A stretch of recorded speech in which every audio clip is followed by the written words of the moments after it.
Here is something for you real quick. God has a name for you that you have not grown into yet. And he has been calling it since before you were born. God doesn't name you based on where you are. He names you based on what he has already settled. And sometimes that name contradicts everything you currently see and experience. Let me prove it to you. Jacob, his name meant deceiver, and he lived up to it for decades. Then God renamed him. Your name shall no longer be called Jacob, but Israel. Genesis 32:28. Israel, which means a prince with God. The deceiver was never God's verdict. The prince was. Secondly, Simon, an impulsive, unstable fisherman. At the very first time Jesus met him, he looked at this man and said, "You shall be called Cephas," which means rock. John chapter 1, verse 42. Rock.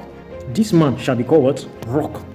This man would sink when his faith felt hard, denied Christ 3 times in a single night, gets publicly rebuked by Paul for hypocrisy.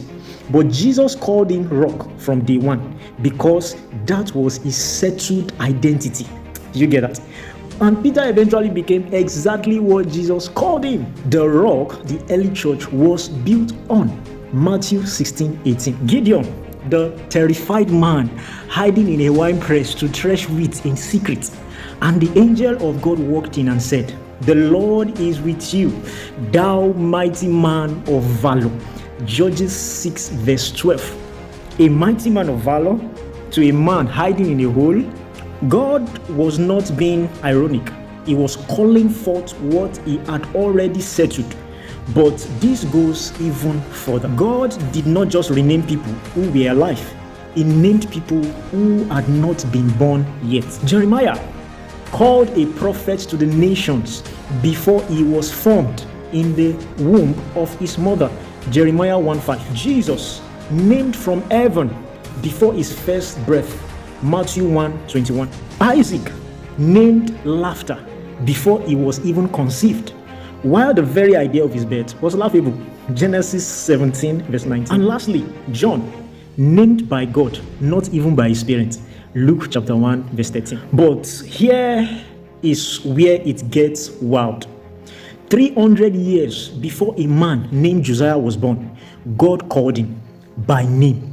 He said exactly what he would do. 1 Kings 13:2. And 300 years later, he did it exactly. 2 Kings 23:15-16. 150 years before Cyrus was born, before his empire even existed, God called him by name, called him my shepherd, called him my anointed. Isaiah 44:28 through 45 verse 1. A pagan king, not yet born, not yet conceived, belonging to an empire that had not risen yet. Both men fulfilled their names exactly. In every single case, the name came first. The declaration came first. The spiritual was settled long before the physical caught up. This is how God creates. He calls forth what already is. So let me ask you something. What has God called you? Don't answer from your circumstances. Don't answer from your failures. Answer from what he has settled before you were formed. Imagine this. He called a deceiver prince. He called a fisherman a rock. He called a hiding man a mighty man of valor. He called a king by name 300 years before he breathed. And whatever he has called you is not a wish. It is a settled fact in the court of heaven. The physical realm is catching up to the spiritual.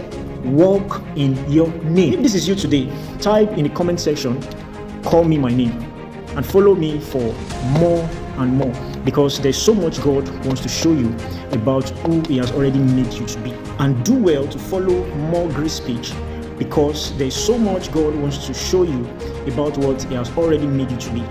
The words that I speak unto you are spirit and life. They shall perform what they are sent to do, and will never return to God void. Hallelujah.